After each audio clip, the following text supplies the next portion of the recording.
You're listening to the Good Old Boys Fantasy Football Podcast. Now here's your hosts, Kevin, Derek, and Alex. All right, and welcome in, ladies and gentlemen, to another episode of the Good Old Boys Fantasy Football Podcast. I'm Derek, and I am joined, as always, by your co-host, Kevin. Kevin, how are we doing tonight? Doing good, man. Doing good. So we got the preseason game in the books. Training camp is fully underway. For the most part, we have avoided any marquee injuries. I know our Broncos had a setback with Tim Patrick, but as far as top tier star talent, we've been able to get past this first week. So I'm doing good, man. We are in draft season. Like, it is officially draft season. So I'm about as happy as you could be. How are you doing? You know, I cannot complain. It is draft season. You are 1,000% correct. And you know what else accompanies draft season besides all the drafting going on? That's right. A plethora of videos on the Good Old Boys Fantasy Football Podcast YouTube channel, where we are releasing. We've been releasing them for a few weeks now, and we got a few more weeks left of content. Really coming up quick, fast, and in a hurry at you.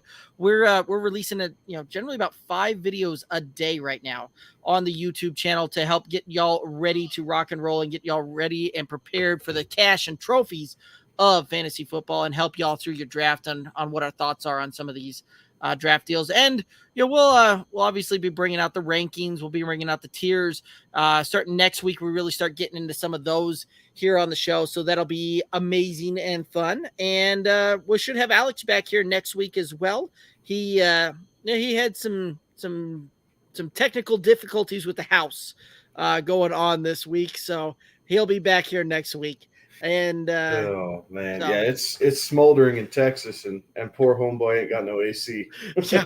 Like, he's not in a good space right now. No, a little bit on the rough side there. So, and then we've got some fun things slated for you for y'all next week as well. Different way to play fantasy, and we will dive into that deeper next week. We're gonna have a special guest joining us as well next week. Will from Flex Fantasy will be stopping by to talk some of the rankings and some of the tiers with us and talk about some of the amazing things that they've got going on over there at Flex Fantasy. And we were playing around with them, last year. They're sounds like they're going to be bringing back the Tournament of Champions, which we competed in last year. We're looking to, make it a little bit further this year and really try and take home the cash and trophies this year on that one. So it'll be a good time, and hanging out with those guys over there from Flex Fantasy, always a lot of fun. So can't wait. That'll be a great time there. But Kevin, any other thoughts here? Are we ready to start breaking down some teams? I guess just a quick thought is, what is your take on Josh Jacobs playing so much in the Hall of Fame game? Because it just seems like the Raiders are bound and determined to either run him into the stinking dirt, or they're trying to showcase him to move him. I know that they have come out and said, we are not looking to trade Josh Jacobs, which these days is almost the kiss of death in the NFL. Yeah, that's we're not looking to trade him. We're actually actively shopping him. Please make an offer is usually what that means. Yeah, so I thought that was perplexing. And to all the Chicago Bears fans out there, where's our boy JB Cho? Like, he's a big Bears fan. You got to pay Roquan.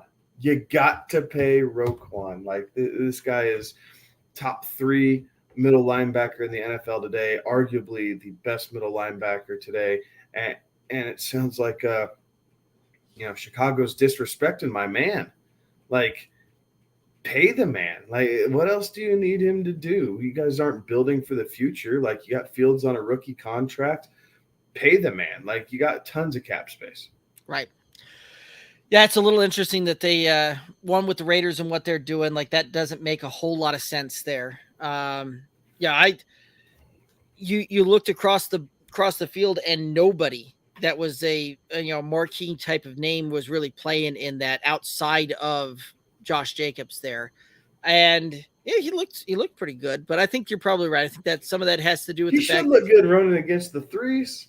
Well, and it's Jacksonville on top of it, right? Like, this is a team that earned themselves the first overall pick 2 years in a row. Like, this isn't the third string on Jacksonville's like the practice squad on a lot of others, on a lot of other teams there.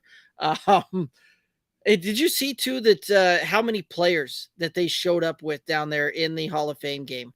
Like 91, I believe it was. Like, it was an insane amount. They're going to have to cut half the guys that they came down there with aren't going to be there come week 1. Oh no, I missed that. I was driving out to Nebraska at the time, so I was listening, but I did not actually see any of the telecast.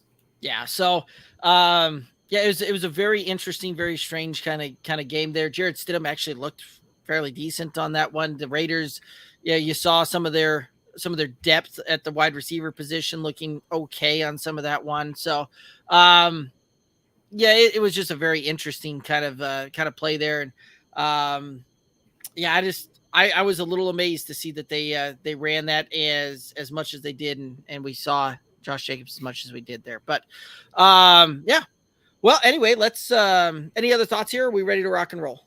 No, I think we're ready to rock and roll. Like, there hasn't been a bunch of big news out of training camp that's earth shattering or breaking news, other than Goodell's pushing for Watson to be suspended the whole year. We knew it was going to be 6 games. Goodell's pushing for a full year. Outside of that, just minor news and notes, right? Can we hold owners to the same standards that we're holding the players to? I mean, geez Louise, you got Stephen Ross, them having that go through. He's a billionaire, right? He's a billionaire, gets fined $1.5 million, is suspended roughly 2 months out of it, and they lose a first and a third draft pick, which for the Dolphins, I'm sorry for the Dolphins fans out there listening. Those tend to be lit on fire anyway in most cases for that organization lately. So, let's, if we're going to say that a owner actively compromised the integrity of the game, which is very similar to the wording they used for the Calvin Ridley side of things, let's have similar punishments along the lines there that, the guy can't be around the organization for an indefinite amount of time with a minimum of a year there. Just my 2 cents, but no, absolutely. He got off easy. And he didn't have to go to or he wasn't allowed at the owners meeting that they had today, like BFD. Like, I'm sure Stephen Ross just cried himself to sleep because he didn't have to go to the owners meeting. Like, right. It's a weird situation being the commissioner, right? Because you are technically employed by the owners. Right. But then you have to levy consequences against the owners, but it can't be too harsh, right? Like, you pat them on the wrist. Like, it's not even a slap. Like, you just pat them on the wrist and say, hey, don't be dumb. Like, well, and none of the owners are pushing for these harsh penalties, anything like that either, because if they're hoping down the road, if they ever have a transgression, they get the same treatment there as well. So, it's one of those that's the one thing I would like to see, is that we hold the owners of these franchises to the same standards that we hold the players to. And if you're going to compromise the integrity of the game and a player is going to lose out on $11.5 million versus the owner compromising the integrity of the game of $1.5 million, that just doesn't seem like that's in the same wheelhouse there. Anyway, I digress, and I can go on and on about this all night, and I'd rather not. So let's go ahead and get this ball rolling. Guys, make sure that you're hitting up the socials: Twitter, TikTok, Instagram, Facebook, at Good Old Boys FF. The YouTube channel, best way to support this independent podcast, head over there, click the subscribe button, the Good Old Boys Fantasy Football Podcast YouTube channel. And then we've got the website, goodoldboysff.com. And again, like I said, we're going to have a special guest for you next week. Will from Flex Fantasy will be stopping by and telling us about some really cool things that Flex Fantasy is doing this year. And I'm excited for that one. But I'm also very excited to get in here and talk about our last 2 teams and the breakdowns we got, and we're going to head right into them. We've got the Tampa Bay Buccaneers First team of the night, record 13-4 last year, 65% pass, 35% run. They ranked second in points for, second in yards for, head coach by Todd Bowles, and the offensive coordinator, Brian Leftwich. Starting the running back room where we always do. Leonard Fournette finished running back 6 last year, 180 rush attempts, 812 yards, 4 touchdowns on the ground, 69 receptions, 84 targets, 454 yards on through the air, and 2 touchdowns through the air. Thoughts on Leonard Fournette? Leonard Fournette showed us the ability of a PPR running back and what they can do, right? Like 800 yards, 4 touchdowns. Like they're not. And the crazy thing is those touchdowns came in the worst weeks. Like I was a Tom Brady owner last year, and it seemed like when Leonard Fournette was scoring touchdowns, it was like absolute doom for my Tom Brady stats that week. So, that being said, the kind of the news that he came into camp overweight and everything, I'm not worried about the weight, guys. What I'm worried about is what they lost along the offensive line, particularly up the middle. Ryan Jensen. Yes. And then shoot, I gotta go back and look. Other homeboy got hurt. Anyway, so it's that's what worries me the most. That being said, Tom Brady does trust Leonard Fournette. Like we saw that last year, right? Rojo had one mistake, it felt like, and he got yanked, and we never saw him again. Leonard had a couple different mistakes. Like, do you guys remember that pass that bounced off his helmet and took for a pick 6? Like, if that was Rojo, he would have been cut. Fournette trots back out the next series, gets 5 catches, and leads them down the field, and they score a touchdown. Like it's just crazy. But I like Leonard Fournette. I do think he finishes back inside of running back 1 territory just because of the usage. Like there's not a real competition that he has to fight off for touches. We know that Godwin's coming back from an ACL. He's practicing, right? He got back onto the field, so that's a good thing. But no Gronk. Tom Brady is another year older, and while he is amazing, he is a quick, I expect him to be a little bit more quick release, right? Like just make sure he doesn't take those hits. It's a long season, and Brady understands that. So I could see Fournette finishing back inside the top 12. I think I have him at 12 if I pulled up my rankings here real quick. So I'm good with that. And because right now he's kind of going at a discount in redraft leagues, right? Like you're able to pick him up as your RB2. If you're going super RB heavy, right, and just blowing it out the door, you could get him as your RB3 in some cases, not all, but in some, just depending on where you're drafting, and really kind of set yourself up there and set yourself apart. So I like Fournette. He can still, he's going to have to break a couple more tackles. But I also expect him to see some more carries this year. Like I don't know that Brady's going to drop back and rip it as many times as he did last year. So a couple more carries. Maybe he doesn't quite get that yards per carry average, but I think you're still going to see him 65 to 70 catches is completely in the wheelhouse there. So I might be a little short at 12 right now. Like, after talking about this, I might have to go back through and look at that a little bit and need to bump him up to like 7 or 8. But I like Fournette. I like where you can get him in drafts. So he is a guy that I'm targeting. If I'm going wide receiver early, right? If I want Chase or Jefferson, one of those top 3 big name wide receivers in the first round, yeah, I'm probably looking at Fournette to try and fill in as that RB2, right, as I'm filling out my team here. So he gets my stamp of approval for this season. Yeah, I mean, Leonard Fournette really is it's kind of interesting, right? Like you think back even a few years, you used to have to see these running backs have around 300 carries and just a mammoth workload in order for them to be kind of a top tier, a top flight RB1 type of finish on the season. And it really not becoming the case anymore, where you can see somebody that goes out and only has 180, maybe 200 rush attempts, but can PPR their way up and into an RB1 finish. And that's what Leonard Fournette has done the last few years out there, really, really showcasing kind of an all-encompassing skill set out there. And it really is good to see there. But he's coming off the board, running back 14 right now, like 24th overall. So tail end of the second round pick for a single QB, half-point PPR type of formats there. And so there's a lot to be said about being able to pick up Leonard Fournette there, because like you said, Tom Brady is very comfortable with the guy, and we will see Leonard Fournette on the field there. While Tampa Bay doesn't necessarily run the ball a ton, he doesn't have to in this one. It's almost like the same kind of mold we've seen from an Austin Eckler or Alvin Kamara in the past, where the receptions and the passing work will carry them into running back one territory more so than just brute force running the ball.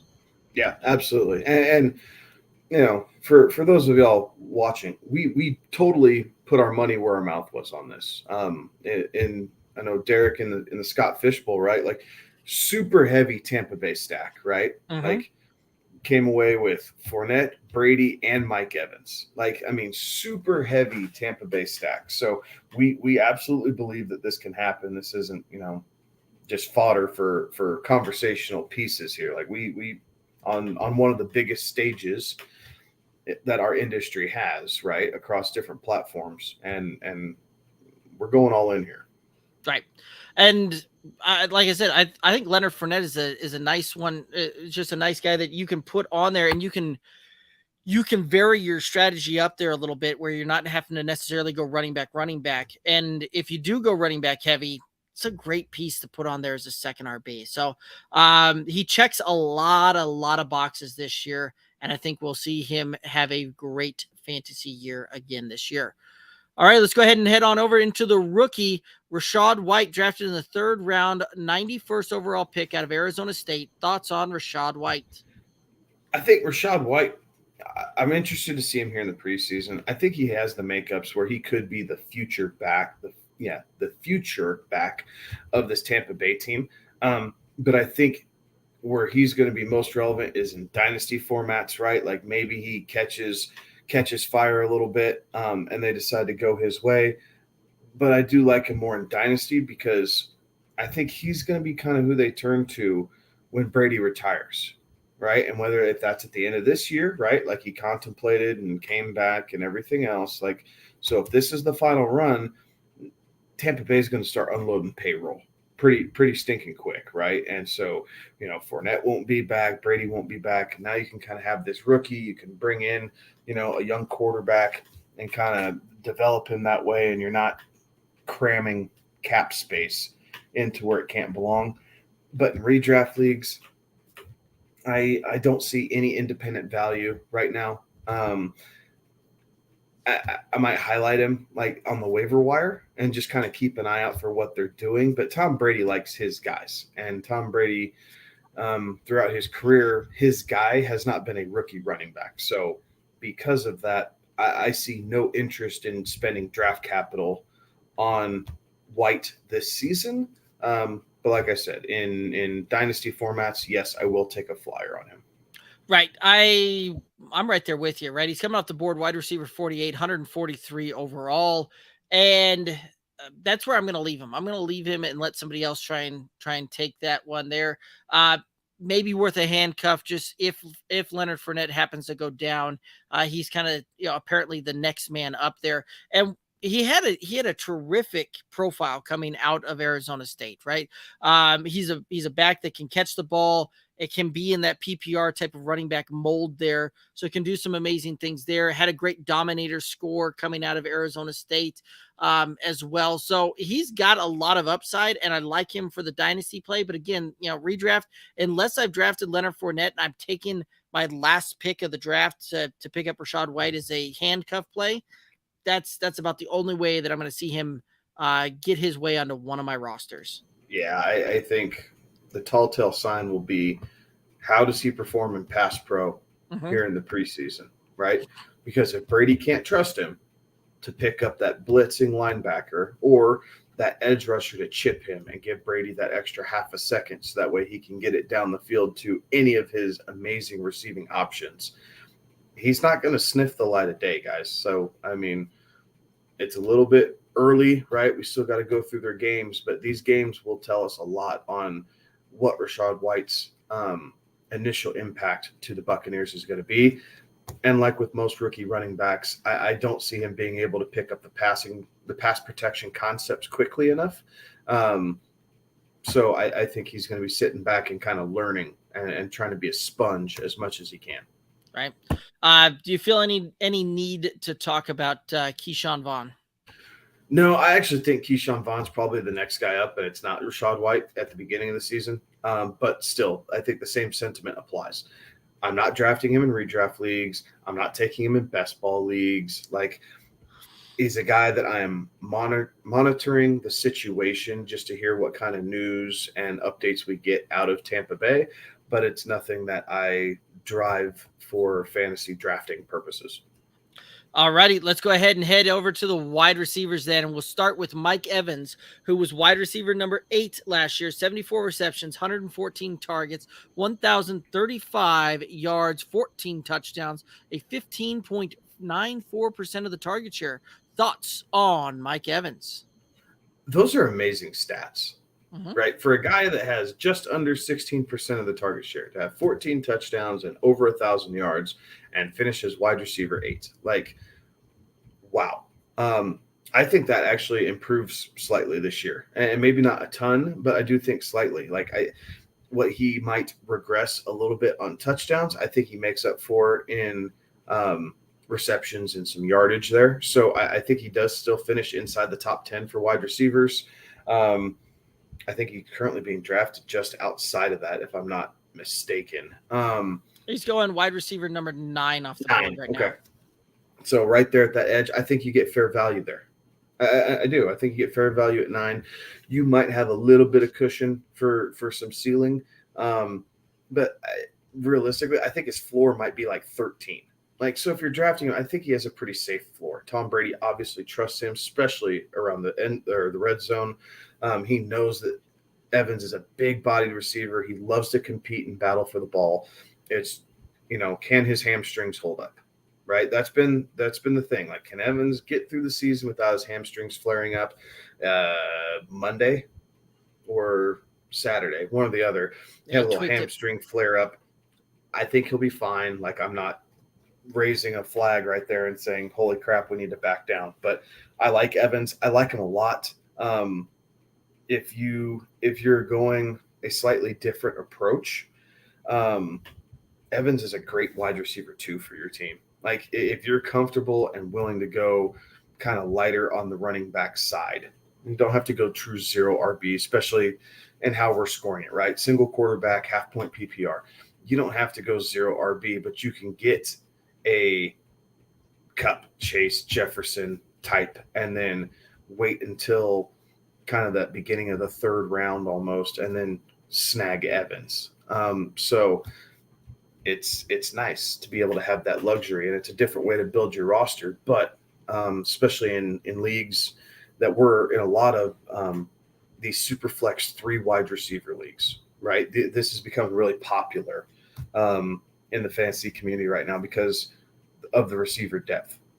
It allows you to play with it a little differently, right? Like, you can go true zero RB and look at this and go quarterback, wide receiver, or something. You can do something like that to be fulfilled at a position where you need to be able to start 3 of them, and there's still plenty of depth at running back behind it. So all this to say, I really do like Mike Evans. Again, money where our mouth is type thing, but I think he's a shoo-in for a top 10 wide receiver this year. Yeah, and like we already said, Mike Evans coming off the board, wide receiver number 9 overall, 25th off the board. And there's lots of things to be said about this, right? Normally we'd be sitting there going, pump the brakes on a guy that only saw about 16% of the target share. But yeah, that's held true for Mike Evans, right? He actually saw a slight increase in targets year over year from the previous year. We got about 5 more. So that's his role is fairly well cemented in Tampa Bay as far as how they're going to use him, how they're going to see him. And he is the guy that Tom Brady looks to when they get down inside the red zone. And he, again, Brady's first year there caught a career high 13 touchdowns. Well, it was a career high until this last year when he caught 14 touchdowns. So he is consistently seeing double-digit touchdowns when you see Tom Brady back there at quarterback. Now, there is some concern there that you haven't necessarily seen once somebody gets to 14 touchdowns in a year. They have a very hard time duplicating that, and a vast majority of players, regardless of position, have a tough time once they get to that 14 touchdown mark. They typically see a massive regression in touchdowns to the point where they have a hard time seeing double digits. I don't see that happening for Mike Evans this year, barring an injury type of thing. But if he's healthy all year, I think that, you can easily mark him down for 12, 13, 14 touchdowns, at 1,000 yards and move along. So I absolutely love Mike Evans in fantasy this year, and kind of where he's going and where you can pick him up. I like that because I've even been finding him, well into the third round in a lot of cases here. So that he's coming off the board as a ADP 25th overall. I'll tell you, I've been finding him closer to a 36th overall pick in a lot of different drafts there. So sliding down the board on a few of these things, and I absolutely love it. So, all right, let's go ahead and head on over into Chris Godwin, who finished wide receiver 17 last year.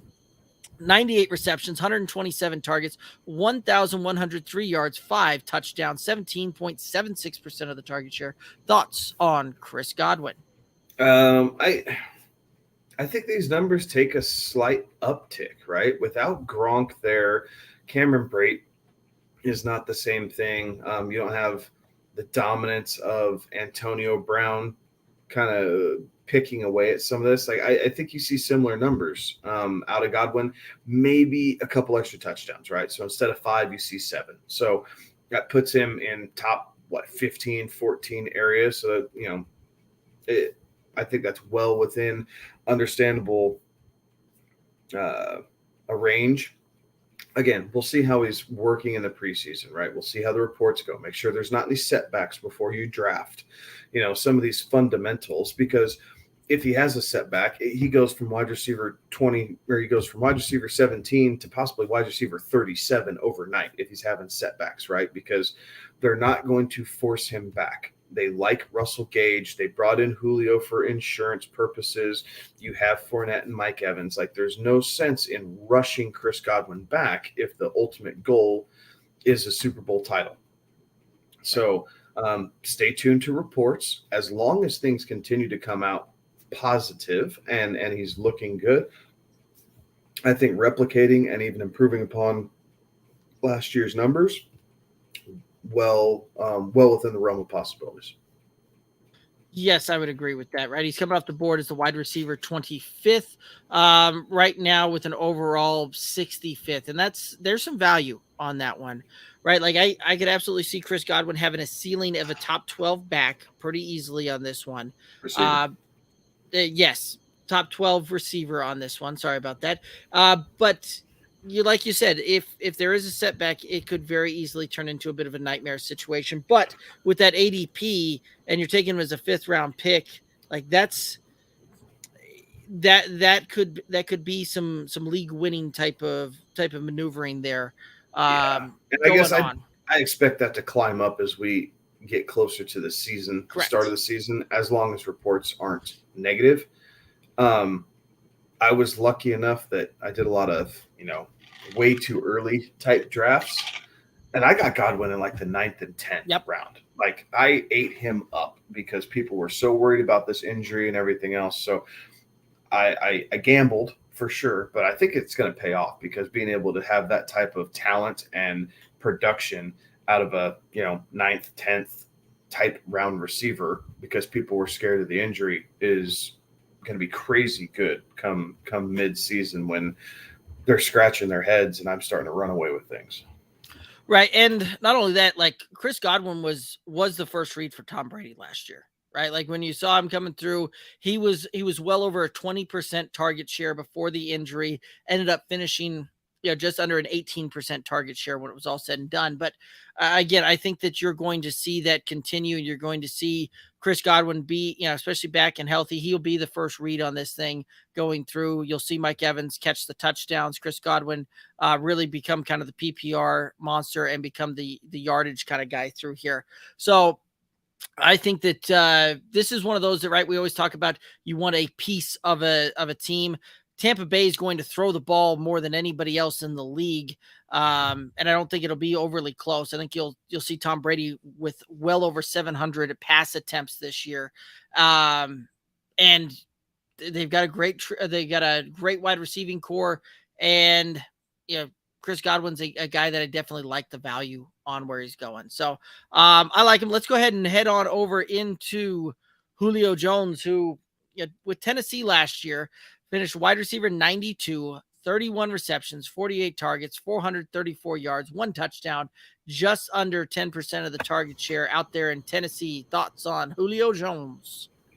I like Julio in best ball formats, right? As a wide receiver that you can get late.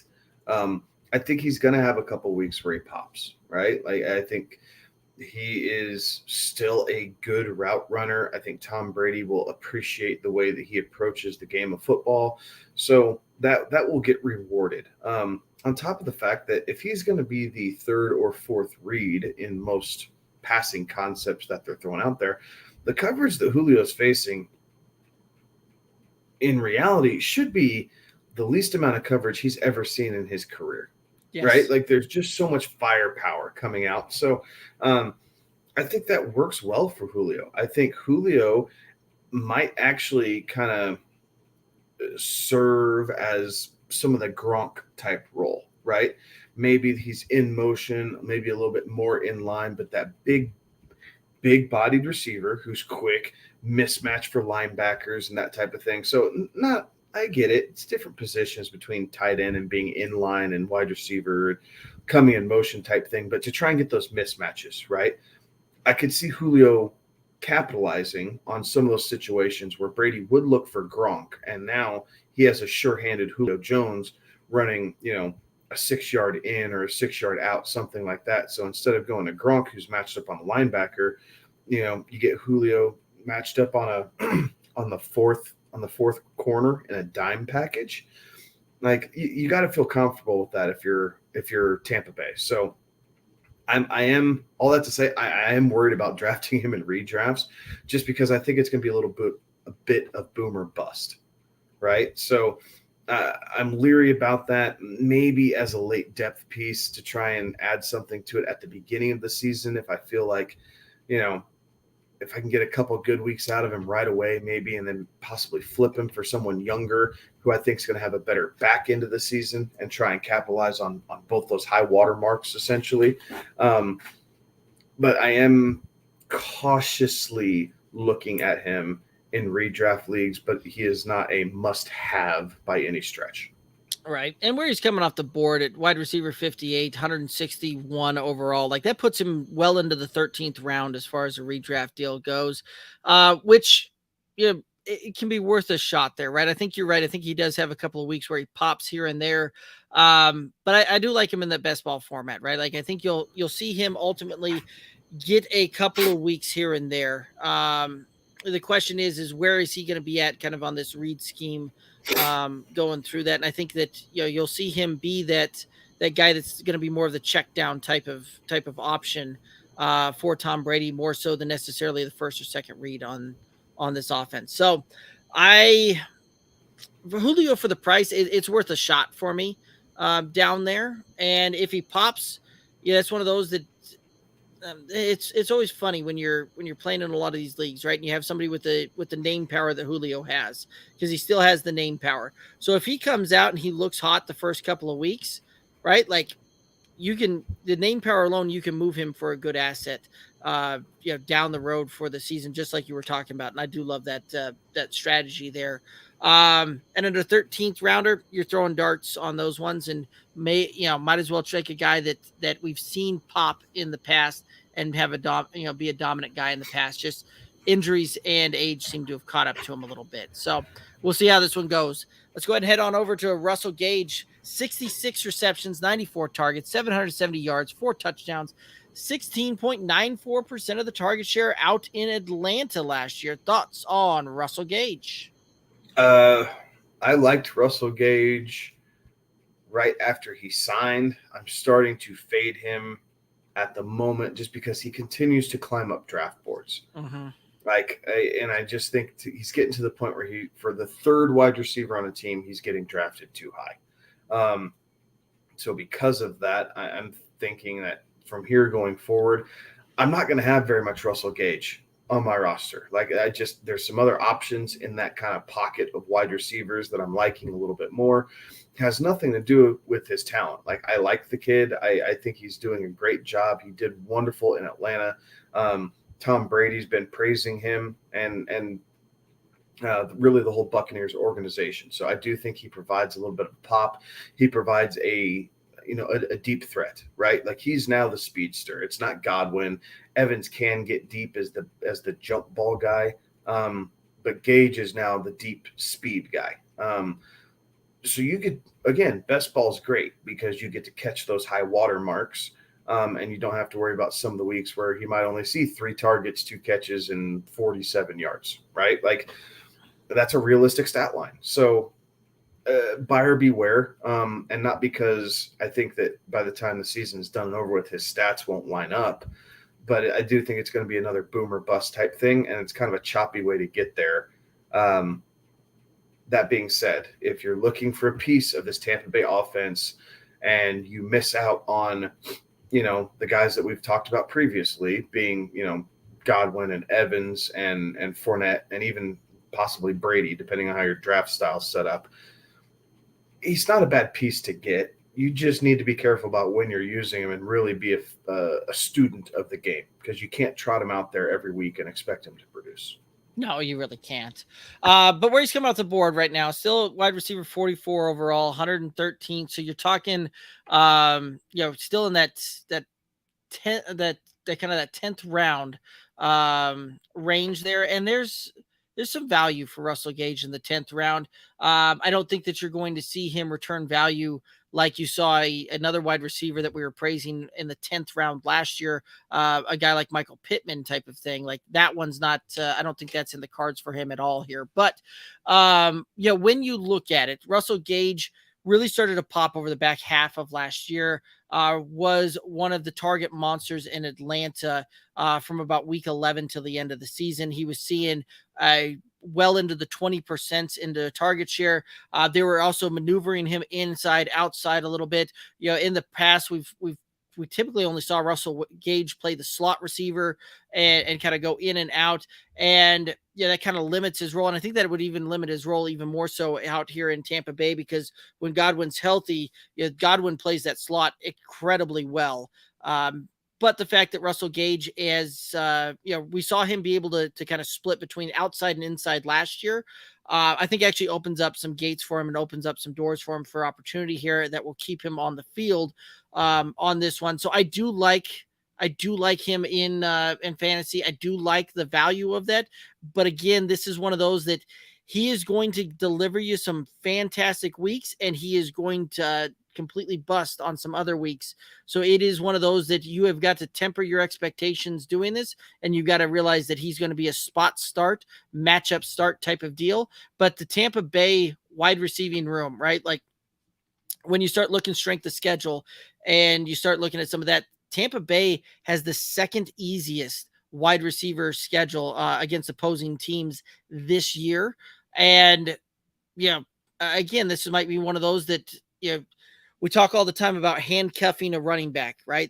This might be one of those that it is, if you take a Mike Evans, you take a Chris Godwin early on, it might be worth the handcuff here with a Russell Gage later on in the draft. And that strategy I kind of like here on him as well. Yeah, because it did pay off doing that with Antonio Brown last year, right? And we talked about that in segments like this, is Brown was going late enough that you could handcuff your guy, and there were weeks, right, where you were completely capable of starting both of them if you got injury bit and you're trying to work through it. Obviously, the meltdown in the Meadowlands will be kind of infamous as he goes, as AB rode off in the sunset. But I don't see Gage doing that. So it is an interesting philosophy, one that we really haven't talked about outside of the last 2 years. And coincidentally, it's both been with Tampa Bay. Right. And we actually did that in one of our leagues last year where we talked about doing the, kind of handcuffing that. And then we turned around and did it in one of our leagues where we handcuffed Antonio Brown. And I think we had Chris Godwin earlier on in that draft, but absolutely just handcuffed him. It worked out very well for us in that one. So it's just an interesting deal and one that we typically don't see talked about nearly enough, but those opportunities do exist, and they are worth exploring on some of those. Let's go ahead and head over to the tight end room. Cameron Brate finished tight end 28, 30 receptions, 57 targets, 247 yards, 4 touchdowns, 7.97% of the target share. Thoughts on Cameron Brate? He's another streamer. Like, he's going to finish above tight end 28 just because of playing with Tom Brady and the opportunities that are going to be headed his way. But I think it's going to be extremely feast or famine with Cameron Brate. I don't know that there's going to be any real way to pinpoint, seeing every week he's going to see, 12 to 13% of the target share. He's going to see 75 yards a game, and he's at a, 40% chance to score a touchdown, right? Like, you have to be pretty exact for that. And I think I'm going to be looking elsewhere. Like, I like other pockets of tight ends before Brate's going off the board. If you're a deep league or a 2 tight end league, it's a possibility to carry Cameron Brate if you're waiting on tight end a little bit. But any type of a standard format where you're only drafting, 14 to 16 rounds, I think I'm going to leave him. I'm going to leave him alone, and I'll pick him up if I have a bye week or an injury or something like that. Yeah, Cameron Brate is just kind of in the do not draft list for me, right? There's very few guys that I'll actually officially kind of designate that it's going to be very hard for you to create a scenario where I'm going to draft Cameron Brate. And yeah, coming off the board, tight end 25, 216th overall. Like, he's a streaming option, and he's going to be touchdown dependent. And quite frankly, there's, if I struggle bust through my draft and got to a point where it's, I'm down in the likes of Cameron Brate to try and put on as my first tight end, I'm going to pass even further down the list and pick up like a Logan Thomas, who's going a few picks behind him. And I think we'll have a lot better season when it's all said and done. Side note, because he doesn't play for Tampa Bay, but deep sleeper for tight end is Tyler Conklin for the Jets. Yes. A lot of people are gravitating towards CJ Uzomah. Mm-hmm. And it's Conklin who's going to be catching touchdowns there. So he has been really impressing everybody. So if you're waiting on tight end, like Derek said, kick it further down the road. Don't reach for Cameron Brate. Take another look and see if Conklin's still there, because I think you'll be happier in the long run taking Conklin than you will Brate. Well, and to kind of expand on that thought a little bit there too, right? Like CJ Uzomah was the big kind of free agency signing that they brought in on that one. They drafted Jeremy Ruckert with a decent draft capital there as well for a tight end. And both of those guys are banged up here in this offseason, whereas Conklin looks to be very healthy coming into this thing, and would not surprise me to see him finish well above his ADP for drafting. So I like that one. Good call. Good shout out. Let's go ahead and head on over to the other tight end that they've got there. Kyle Rudolph signed this offseason. Tight end 42 last year, 26 receptions, 39 targets, 257 yards, 1 touchdown, just under 7% of the target share for New York. Any thoughts on Kyle Rudolph? Pass. Same as Cameron Brate. Like, you're Yes. going to have to show me before I'm willing to do anything with it. So he's heading towards the waiver wire. I might keep an eye on it if I'm in tight end trouble, but in most cases, I'm not going to pay it any attention, because the 2, maybe 3 touchdowns he's going to catch this coming year are going to be so unpredictable that it's not worth carrying him on a roster. 1,000% agree. It's a hard pass for me on Kyle Rudolph. This is one of those that Tampa Bay really kind of seems like the team right now that players just go to retire. That this is, that they'll spend their final season in the sun with Tom Brady. Yeah, it's their Hail Mary. So, it was the Peyton effect, right? We got that with Peyton, just on the defensive side of the ball. Right. So it is what it is. People like playing with Hall of Fame caliber, greatest of all time type quarterbacks because at least it gives them a legitimate chance to win a title, especially if they haven't had the opportunity of doing that yet, right? So more power to them. I hope it works out for them. Absolutely. Cade Otto is another one here, tight end. Any thoughts on Cade Otto or also hard pass? Dynasty league, yeah, I'll take a flyer on him. Redraft league, I'm not going anywhere near him. Yeah, I would agree with that. I really am. There's the one positional group on the offense that I want no part of on Tampa Bay, and it's this tight end room on that one, which, we were very high on Gronk last year for obvious reasons, and leaving a very big hole there in Tampa Bay. So that's the difference between a security blanket and just another guy. And right now, that's what that tight end room is. They're not security blankets. I think, like I said earlier, I think Julio becomes more of that security blanket just because his NFL intellect and being in the league for so long. It's not any of these tight ends that we just spoke about. Right. And we've seen Tom Brady resurrect wide receivers who we thought had gone out to pasture. So this very well could be a good season for Julio there. Let's go ahead and head on into the quarterback room. The one, the only, the Tom Brady finished QB3 last year, 485 completions, 719 attempts, 67.5% completions, 5,316 yards, 43 touchdowns, 12 interceptions, 28 rush attempts, 81 yards, 2 tutties. Thoughts on Tom Brady? Tom Brady's good at football. Yes. Like that's kind of the thought there, right? Like I expect it to be damn near identical. Like I do expect him to drop back and pass. And yes, the middle of the offensive line does create, some issues, but if they're not able to run the ball, then they're going to have to throw it, right? And Tom Brady loves to throw the football, accurate quarterback, quick passes. I do think the interceptions come down because he's probably going to play it maybe a little bit safer in some regards this year, get it out, maybe a touch quicker. But by the time it's all said and done with, guys, Derek, I think both of us have him ranked at 3 again for redraft leagues. So there's tons of value in Tom Brady because right now he's coming off the board QB 10, I believe. And so you're able to, capture all that ceiling on Brady by waiting just a little bit longer on quarterback. So he's really good. And unfortunately, I'm not keeping him in our home league. Like I'm not convinced that that's the right play based off of how my roster setup is, but doesn't mean I won't draft him again. Well, you better hope that he gets by that spot a couple of picks ahead of you. Just saying.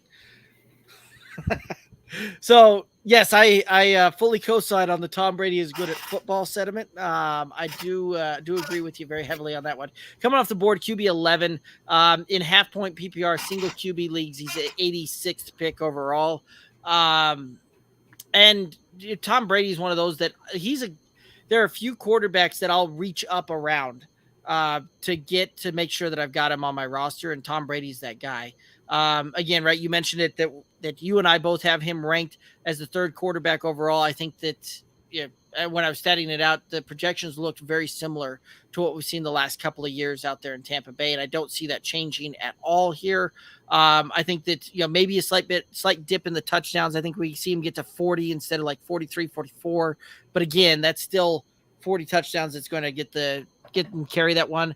And I believe so much in the Tom Brady finishing that high take that I have in the first round of several of these drafts where Tom Brady, has been going in the second in these super flex leagues, just, shooting my shot in the first round, taking him and moving on in a lot of those ones, just because I do think that you're going to see him be as a top 5 QB, and I've got no problem, kind of overdrafting him a little bit here and there when the opportunity presents itself. So he's good at football, and I think that he'll be a value for you in fantasy this year.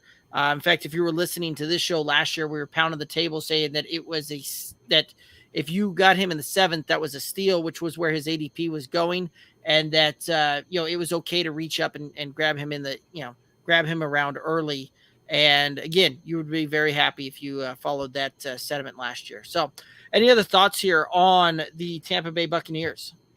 No, I think they win the South. I think they're competing with the Rams probably in the NFC Championship game again this year. We're going to see how it shakes out, and we're going to go from there. But I definitely not going to say that this is Brady's last year. He can play as long as he wants to, but enjoy watching him play football, right? Because there's not too he has very few games left compared to what he has played. So this coming season, as a fan of football, enjoy watching Tampa Bay and what Tom Brady does. And if you get tired of listening to the announcers, just mute it and then just watch what Tom Brady does, because I'm sure they're going to be all up on his jock this season because they don't know if they're going to get to say his name ever again. Right. I mean, we had a whole 2-month period where he was retired already. So, that period may be coming longer and longer as these days approach. So, all righty, let's go ahead and head on over into Green Bay. The Green Bay Packers finished 13-4, 57% pass, 43% run, ranked 10th in total points for, 10th in total yards for. Matt LaFleur, the head coach, Adam Stefanich, the offensive coordinator. Let's go ahead and head right on into the running back room, where Aaron Jones finished as running back 12 last year, 171 rush attempts, 799 yards, 4 touchdowns, 52 receptions, 65 targets, 391 yards, 8 touchdowns. Thoughts on Aaron Jones? I think somewhere in that 10, 11, 12 range sounds right for Aaron Jones again. And I know people just want to jump right on the A.J. Dillon train, but with Davante Adams leaving, there are 170 targets basically that need to get spread out amongst the group here. Aaron Jones is going to see his fair share. I think he finds a way to 12 to 1,300 all-purpose yards. I think he's going to fall back in the end zone and have some positive regression and kind of get back up into that 9-10 mark that we saw him the past couple seasons before last year. Yes, A.J. Dillon is still going to be a presence, but I think that they're going to find ways to maximize Aaron Jones while keeping him fresh, because they need people around Aaron Rodgers who he can trust. And right now, he probably trusts Aaron Jones as much, if not more, than anybody else on this roster. So it is okay and probably a solid pick, if you're taking Aaron Jones as your second running back, if you're doubling up early, right? Or if you're going wide receiver, it's okay to take Aaron Jones as your first running back, right? You just need to make sure you put some depth behind that just to, cover your bases slightly. But overall, up until last year, he was a touchdown monster. And really the first week of last year, we thought he was going to be a touchdown monster again, right? 4 touchdowns. Was it 4 touchdowns that first week? I believe it was. And we really thought he was going to be off to the races. No, the first week they had that abysmal game against New Orleans. It was week 3. I'm sorry, week 2. Week 2 where they played the Lions. He scored 1 on the ground and 3 through the air. That's right. And so we thought, here we go. And then it just kind of sputtered out. He didn't fall in the end zone as much. A lot of Davante Adams, A.J. Dillon stepped in, whatever. But again, I expect that to come back. We will see Aaron Jones get in the end zone more often. So he is a guy that I am looking at, especially depending on where I'm drafting, what's falling to me, what I did in the first round, right? He's not a must-have, but he's a piece that I'm not going to complain about having, because especially in PPR leagues, I think Aaron Jones gets there just off of all the receptions he's going to see this year. Yeah, I mean, without Davante Adams, when Davante Adams misses time, Aaron Jones is good for about 6 targets per game. On that, with Aaron Jones throwing the ball, you're going to see him come down with 4 or 5 of those things, and he's shifty enough out of the backfield, can make some guys miss, that you're going to see him, rush off of just the passing work that I would expect to see on that one. You're going to be talking, massive upside on this one. A.J. Dillon seems to kind of come in and vulture some of the touchdown work, some of that kind of stuff. He has kind of that big bruising type of back there. But Aaron Jones is, I think we could very easily see him get close to 100 targets by himself this year. And if you're talking, that kind of deal with Aaron Rodgers throwing him the ball, you're talking again, probably somewhere in the neighborhood where he's getting 75 to 80 receptions when this thing's all said and done. So again, this is off of a receiving work type of thing. That's going to put him in the similar category that we've mentioned before on guys like Alvin Kamara, Austin Eckler, even Christian McCaffrey type of receiving workload off of that. And there is a ton of points to be had on that, to the point where a running back only needs to get somewhere in the 160 to 180 rush attempts, and Aaron Jones hyper efficient running the ball as well, to the point where, if he even gets that, you'll probably still see him get somewhere in the neighborhood of, I don't know, probably, 750 to 800 yards minimum on the ground. So there's just a ton of upside for this guy, and you're drafting him, I think, at his floor, where he's coming off the board at running back 13. So I do like Aaron Jones this year for the fantasy. And he might have the safest floor out of any running back in the top, we'll call it top 15, basically the first 2 rounds, right? He might have the safest floor, damn near along with Leonard Fournette, the guy that we just spoke about with Tampa Bay, because of these receptions. And Derek alluded to it, right? Like, you're talking 60 to 65 receptions for Leonard Fournette, possibly more. Same type of thing for Aaron Jones. You could see 65 to 70, possibly more for Aaron Jones. Like, we saw it last year with Fournette. He had 800 rushing yards and 4 touchdowns on the ground. Like, Aaron Jones can do that, right? He can get you 806 or 7 on the ground, and then he can still pile in another 5, 6 touchdowns through the air. And, the floor where you're drafting him, right, at 13, the ceiling's probably RB 4 or 5, right? Like, and just because of all the PPR work. So again, keep in mind, like, it's nice to draft, excuse me, it's nice to draft a couple safe players, especially in the first couple rounds, because, I say this a lot. You're not going to win your fantasy draft in the first 2 or 3 rounds, but you can damn sure lose it. And Aaron Jones mixed in with that is a guy that you have a safe floor and tons of room for the ceiling. So not a bad pickup at all. Right. All righty, let's go ahead and head into his counterpart here. A.J. Dillon finished as running back 21 last year, 187 rush attempts, 803 yards, 5 rushing touchdowns, 34 receptions, 37 targets, 313 yards, 2 touchdowns through the air. Thoughts on A.J. Dillon?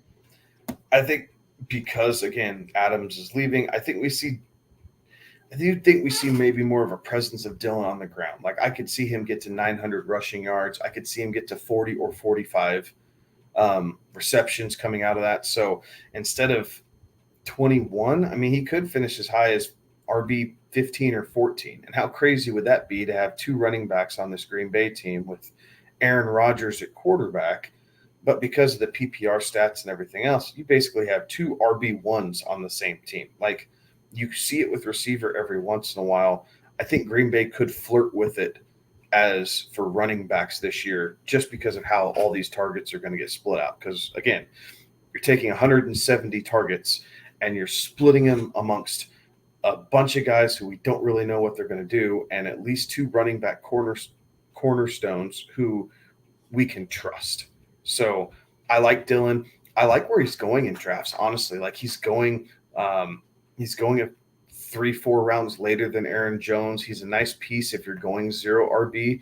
A.J. Dillon is a running back that I'm absolutely looking at to kind of capitalize on if I'm fading running back here to start a draft with, just because I know he has a safe floor. I know he's going to see weekly numbers and production. So he's a guy that I am heavily targeting if 0 RB is the strategy that I'm choosing to implement. And overall, even if you get him and he's your 3rd back, right? If you move around the draft, he's your 3rd back. He's not a bad flex play, guys. Like our hometown scoring, it may not quite add up like that. I'd have to look at some of the numbers behind that just because our scoring's so weird. But in a standard half-point league, he's a damn good flex play, and he's more consistent and reliable than a whole lot of other guys that you're going to be drafting. Yes, absolutely. Right. Like you're going to see AJ Dillon probably get somewhere around about 200 carries on this one. Yeah. And he's been good back there. Aaron Jones, definitely the more efficient back when he gets the ball in his hands, tends to put up more yards on average, both in running and receiving type of work. But AJ Dillon can be kind of the thumper back there. He's got the frame for it, got the build for it. And so I think that you're going to see that where they may even split Aaron Jones out in the slot a little bit here and there as well. So AJ Dillon coming off the board, RB 25, 58 overall pick there. So I like where he's going in drafts. I don't know that I necessarily like him as much as some of the other players kind of going around him. J.K. Dobbins going kind of one pick before him. I think I like that better. There's some wide receivers that I think I'd probably rather look at in that kind of same pocket there. You got guys like, Chris Godwin, we just talked about, Amon-Ra St. Brown, Cortland Sutton, some of those guys kind of right in there. I think I would rather go with over AJ Dillon as far as where that draft board kind of falls, but he is absolutely going to be a good play for you. And I think that you're drafting him kind of at his floor where it's coming through. So I think he can provide some good value for you there as well. Let's go ahead and head on over into the wide receivers. Allen Lazard, wide receiver 43, 40 receptions, 60 targets, 513 yards, eight touchdowns, 10.54% of the target share. Thoughts on Allen Lazard? I think all those numbers get doubled this year. Like I think this is the guy that I believe is Aaron Rodgers' go-to. So I think that's probably 80 receptions. We're not going to see 120 or anything like what Devontae Adams did, but 80 receptions on 110 targets, 120 targets, something like that, and somewhere in the neighborhood of 12 to 15 touchdowns. Like he has to be the one to step up, and right now he is at such a discount in redraft leagues that he is an absolute must-have if you are drafting today. As far as getting a wide receiver that late in the draft with a ceiling of top 10 potential, just because of who his quarterback is. So, he is my sleeper of the season based off of where he's being drafted at. And I, am crossing my fingers that it pays off because I have a ton of shares of him this year. Yeah, I mean, Allen Lazard coming off the board, wide receiver 47, 113th overall. So he's that 10th round guy. And, I mentioned it a little bit ago when we were talking about Russell Gage, that I don't see Russell Gage being the Michael Pittman type of wide receiver that you can get in the 10th round and see what happens there. Allen Lazard very well could be. And it was funny. You're reading off kind of where you're seeing him go through and all of that. And, I've done some of my early projections on this one. I have Allen Lazard charted out at 78 receptions, 113 targets for 1,017 yards. I'm not as bullish as you are with the touchdowns. I've got him in that 7 to 8 kind of touchdown range there, but I think he will absolutely return value for you. And I think that, drafting Allen Lazard in the 10th round, just kind of a smart move for fantasy there. So I like that one. And it's funny because I do think you're right. I think Allen Lazard will be the guy that Aaron Rodgers looks to first, will become the wide receiver one on this team. And it's crazy to think about that the wide receiver one for Aaron Rodgers is a 10th round guy. Like that'll be absolutely insane if that plays out that way. So ton of value down there in the 10th round, I think, for you. Let's go ahead and head on over into the rookie, Christian Watson, drafted in the 2nd round, pick 34 overall out of North Dakota State. Thoughts on Christian Watson? A little bit slow here to start camp, kind of nursing some injuries. We'll see how well he's able to get into the playbook.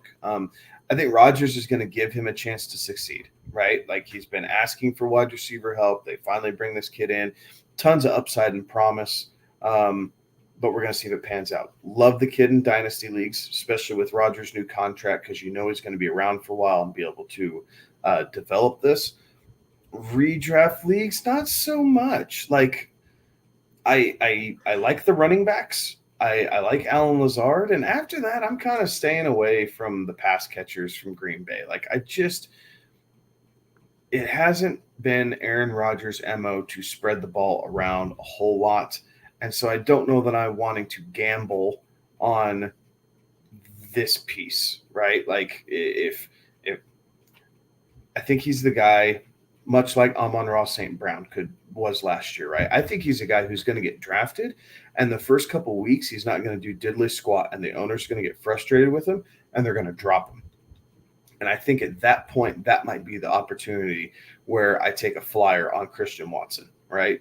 Throw a couple bucks of fab at him, and call it good, and then see how the back end of the season plays out as he continues to build that rapport with Rodgers. But to start the season, I'm going to let someone else take that gamble and just cross my fingers that they get tired of trying to play with it and they drop him because they need another guaranteed asset instead of the ceiling that Watson could provide. And then I might pick him up and take a flyer on him. Yeah, I mean, he was coming off the board, wide receiver 62, 155th overall. Yeah, he's in the kind of range where you're starting to dart throw a little bit, but there's another rookie wide receiver in that same kind of pocket that I think I would rather have. I think I'd rather take a shot on Jalen Tolbert, who's going just a few picks behind him, on draft day than Christian Watson. If I'm looking to take rookie wide receiver that late, Christian Watson, he's a very big body, very fast, hyper athletic type of guy that, I don't know that we're going to see him, really develop into something to start the season off here.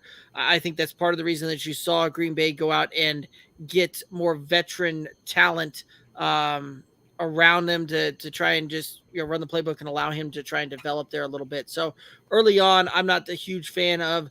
I don't know that I necessarily even willing to take a shot on the drop and the pickup type of thing, just because I think there's some other wide receivers in that pocket that I think have better upside necessarily than Christian Watson.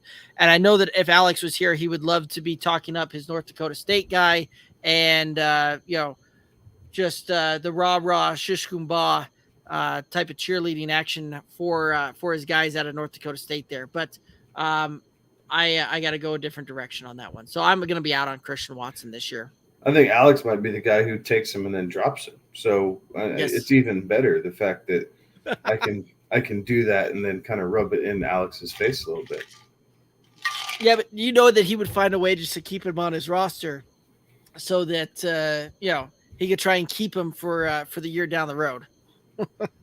Hell, man, with what he spent for his keepers, I don't know if he has the luxury of doing that, but that's neither here nor there, right? Fair enough. Conversation for that's a good draft day strategy one when we get in there. So make sure you tune into that episode because I'm sure we'll be grilling Alex on some of his draft strategy on that one. So, all right, let's go ahead and head on over to Sammy Watkins, who was wide receiver 101 last year, 27 receptions, 49 targets, 394 yards, 1 touchdown, 8.28% of the target share. Thoughts on Sammy Watkins?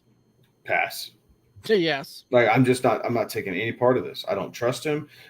He's going to have 1 or 2 games where he flashes and everyone's going to go goo and gaga over the kid.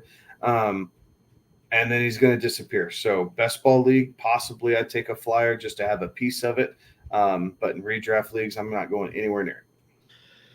I mean, we certainly didn't see his normal 1 game, just monster wide receiver 1 on the week and then disappear the rest of it, like we've seen in the past when he was with Baltimore last year. But I don't know that I want any part of this one. Hard pass for me. And moving on into the rookie, Romeo Dobbs, rookie out of Nevada, drafted in the 4th round, 132 overall. Thoughts on Romeo Dobbs?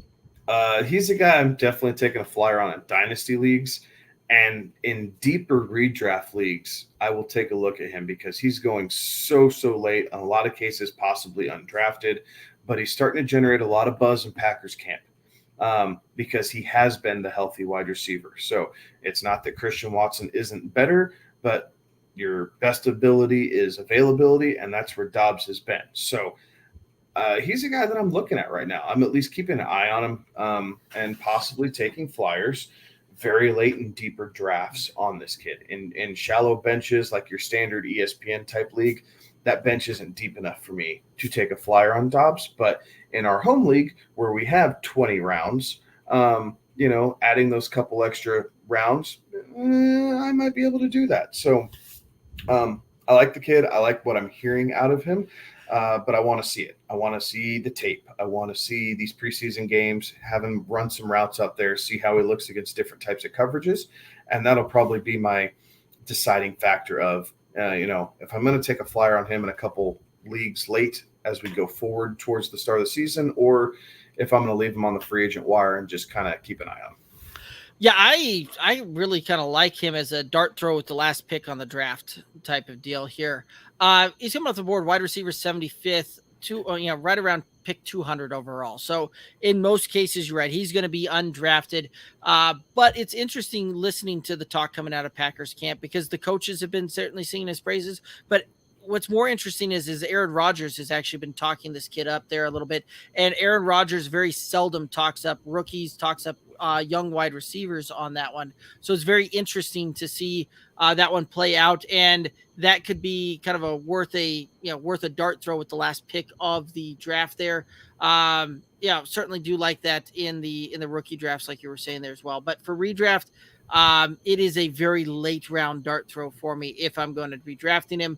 But most cases, I'll probably let him sit on the waiver wire and kind of see how they are going to utilize him and potentially just spend some fab on it if that's what the situation calls for. So let's go ahead and head over to the tight ends. Robert Tonyan, tight end 49 last year, 18 receptions, 29 targets, 204 yards, 2 touchdowns, 5.1% of the target share. Thoughts on Robert Tonyan? Coming back from injury from last year, right? So 2 years ago, he finished as the number... Oh, super high. 4. I think he's finished as number 4 tight end. I don't know that he quite gets that high again, but I do think he could sneak inside the top 10 again because so many of these targets are going out. Rodgers does trust Tanyan. Like, he was just injured last year. So if he can stay healthy, I think he's a great pick for if you're waiting on tight end. I think he's a great asset to have, right? There are far worse options you could do than a team that is starving of pass catchers with a true rapport with that quarterback. So I like Tanyan. If I'm waiting on tight end, he's a guy that I'm looking to take a flyer on. And then if it's not working out, then guess what? I'm back to the waiver wire where I would be with any other tight end in his kind of draft range anyway. And I'm going back to the streaming services. So I'm okay there, but it's a gamble, right? There's no certainty that Tanyan's going to produce in the top 10, but I do think he can get there. Robert Tonyan's a very interesting case study from a couple of years ago, right? Like in 2020, where it was, I went and looked it up while you were going there. Tight end 3 and half point PPR scoring at the end of the season there. And he didn't even get to 60 targets. Like that kind of tells you kind of how crazy how much of an outlier that season was for him, because he caught 11 touchdown passes, 59 targets, 52 receptions, 11 touchdowns on that one. So he was almost a 19% touchdown rate. So, 19% of all the balls he caught ended up as a touchdown, which that is an astronomically high number on that one.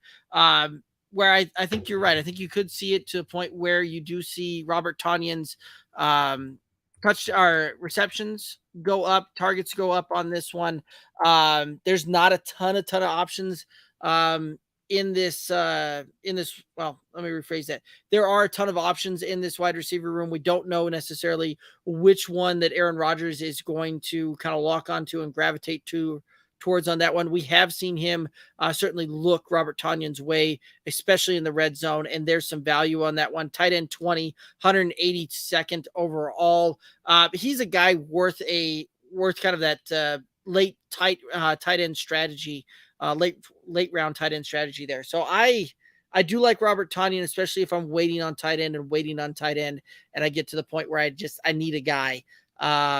He certainly services that guy, and I think certainly return value for you on that kind of draft capital there. Go ahead and head on into Aaron Rodgers. Finished quarterback 6 last year, 366 completions, 531 attempts, 68.9% completions, 4,115 yards, 37 touchdowns, 4 interceptions, 33 rush attempts, 101 yards, and 3 touchdowns. Thoughts on Aaron Rodgers? I am very interested to see if he can keep up the efficiencies, because typically these efficiencies drop when Davante Adams hasn't been on the field. But if he's going to be using his running backs a bit more, maybe he reconnects with Tonyan. Tanyan's able to, suck up some of those targets and be more of a security type blanket for him. It'll be interesting. I still think he finishes top 12.